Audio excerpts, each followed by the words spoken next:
Well, good morning, you sexy little TikToky bastards. Let's do an alternative paper review once more. Should we do it? You excited?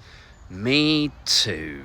It's a world-exclusive super scoop from The Sun. Who are, of course, reporting that EastEnders actor Jessie Wallace has been seen in a VIP box at the O2 with a slightly dodgy character. Like, is this really news? Is it?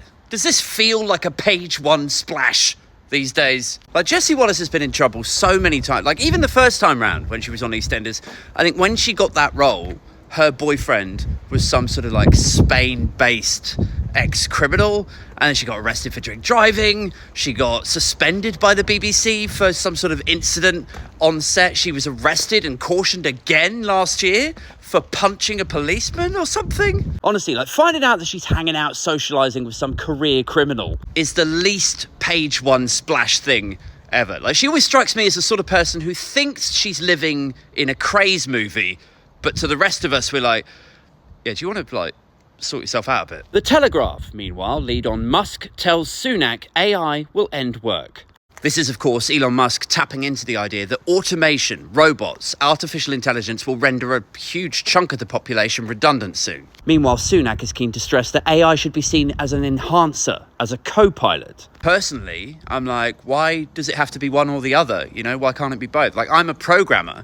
I use AI to generate code that I then put into production. It makes me faster, more efficient. But if two programmers can effectively work so fast that they're delivering the work of four programmers, then if there's only like one project or two projects to deliver that quarter, why wouldn't you, like, sack off the other two? I'm not saying that's how bad things have gotten yet, but that is basically what we need to be looking out for. Lastly, front page of the Times. New mothers are still being pursued by energy debt agents. Now, weirdly, this is the sort of story that makes me cheer on automation.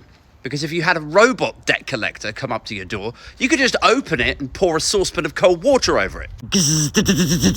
Energy bills, of course, tripled over the last couple of years, and that's largely because Sunak didn't want to windfall tax, price cap, or nationalise any of the utility companies. So single mothers and others on the lower rungs of the socio-economic ladder found themselves struggling to pay, but they have to stay warm, and so this debt gets out of control. Now, I would say maybe it's worth us starting a campaign to sort of raise awareness around this. But we all know that Sunak has limited sympathy for those who are struggling. We know how little he cared about crumbling schools or people's ballooning mortgages. So what's his advice going to be with this? What's my advice to single mothers?